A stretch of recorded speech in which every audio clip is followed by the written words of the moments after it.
എൻ്റെ ലൈഫിൽ ഞാൻ എന്തൊക്കെയുണ്ടോ അതിൽ ഞാൻ സാറ്റിസ്ഫൈഡ്. അതുകൊണ്ടാണ് എനിക്ക് അടുത്ത സ്റ്റെപ്പിലേക്ക് പോകാനായിട്ട് പ്ലാൻ ചെയ്യുന്നത്. സോ ഒരു ബ്രേക്ക് എടുത്തതിന് ശേഷം ഞാൻ പിന്നെ അടുത്തത് ആലോചിച്ചെന്ന് വെച്ച് കഴിഞ്ഞാൽ ദുബൈയിൽ ഗോൾഡൻ വിസ കിട്ടുന്ന ഒരു കാര്യം. അപ്പം ഞാൻ ഈ popular face of the year award മേടിച്ച ടൈമിൽ എനിക്ക് ഗോൾഡൻ വിസയ്ക്ക് വേണ്ടി ഇഷ്യൂ ചെയ്തായിരുന്നു. ആക്ച്വലി 14 ഡേയ്സിൽ തന്നെ അത് സാങ്ഷനായി. അപ്പോൾ അവരെൻ്റെ അടുത്ത് പറഞ്ഞു ഒരാഴ്ച ഇവിടെ നിന്ന് കഴിഞ്ഞാൽ അതുകൊണ്ട് മേടിച്ചുകൊണ്ട് പോകാം. അപ്പോൾ എനിക്ക് റിട്ടേൺ ടിക്കറ്റ് ഉള്ളതുകൊണ്ട് ഞാൻ ഇനി വന്നിട്ട് ഞാൻ പിന്നെ വരാമെന്ന് പറഞ്ഞാൽ ഞാൻ മടി കാരണമാണ് ഞാൻ പോകാതിരുന്നത്.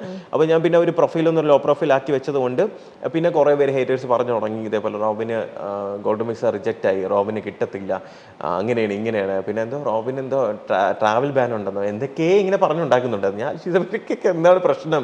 എല്ലാവരും എന്തിനാ മറ്റുള്ളവർ പറയുന്ന ഈ കമന്റ്സ് മറ്റുള്ളവർ ഞാൻ നോക്കുന്നില്ല. ഞാൻ പറയട്ടെ ഇതെന്ന് പറയുന്നത് ഒരു ഔട്ട്ലൈൻ എന്നുള്ള രീതിയിൽ മാത്രമേ ഞാൻ അറിയുന്നുള്ളൂ. ഇതിന്റെ ഇൻഡെപ്ത് ആയിട്ട് പോയിട്ട് ഞാൻ എന്റെ കമന്റ് ആണ് എന്താ ആരാ പറഞ്ഞതെന്ന് ഞാൻ അറിയുന്നില്ല.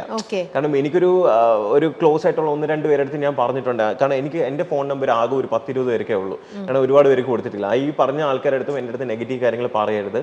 പിന്നെ ലൈക്ക് എന്താ പറയാ, അത്രയും വലിയ തെറ്റൊന്നും ഞാൻ ചെയ്യുന്നില്ല. പിന്നെ എന്താണെന്ന് വെച്ചാൽ ചിലരുടെ അടുത്ത് ഞാൻ 1-2 പേരുടെ അടുത്ത് എന്താണ് സോഷ്യൽ മീഡിയ നടക്കുന്നതെന്ന് അനലൈസ് ചെയ്ത് എൻ്റെ അടുത്ത് പറയണമെന്ന് പറയും. എന്നാലേ എനിക്ക് എന്ത് ചെയ്യാൻ പറ്റും, അതിനനുസരിച്ച് കാര്യങ്ങൾ മുന്നോട്ട് നീക്കാൻ പറ്റും. ഇങ്ങനെ നമ്മളെ പ്രൊവോക്ക് ചെയ്യുന്ന രീതിയിലുള്ള കമന്റ്സ് കേൾക്കുമ്പോഴേ അപ്പൊ അവർക്കൊരു ചുട്ട മറുപടി കൊടുക്കാന്നുള്ള രീതിയിൽ അപ്പം ഓക്കെ ഞാൻ എന്താന്ന് നിന്നെ പ്രൂവ് ചെയ്ത് കാണിക്കാം, അങ്ങനെ ഒരു വേണമെങ്കിൽ പറയാം. ഞാൻ എന്താണ് ഇതിപ്പം എനിക്ക് അങ്ങനെ ഒരു കമന്റ് കാണുമ്പോഴത്തേക്ക് അവൻ കമന്റ് ചെയ്യുന്നില്ല, കുഴപ്പമില്ല, കമന്റ് ചെയ്തിട്ട് പോട്ടെ. പക്ഷെ എൻ്റെ മനസ്സിൽ ഞാൻ പച്ചത്തറി വിളിക്കുന്നുണ്ടായിരിക്കും. പക്ഷെ എനിക്കതൊരു പബ്ലിക് അറിയപ്പെടുന്ന ഒരാളായതുകൊണ്ട് വന്നിരുന്ന് എന്ത് ചെയ്യാൻ പറ്റില്ല, അതിൽ വന്നിരുന്ന് ടൈപ്പ് ചെയ്യാൻ പറ്റത്തില്ല. പക്ഷേ ഞാൻ എന്ത് ചെയ്യുന്നുണ്ട്, മനസ്സിൽ ചീത്ത വിളിക്കാറുണ്ട്. ഞാൻ അത് ഓപ്പൺ ആയിട്ട് പറയുന്നത്. കാരണം എനിക്ക് വേണമെങ്കിൽ ഇപ്പോൾ പറയാം, അതൊക്കെ ഞാൻ മൈൻഡ് ചെയ്യത്തില്ല.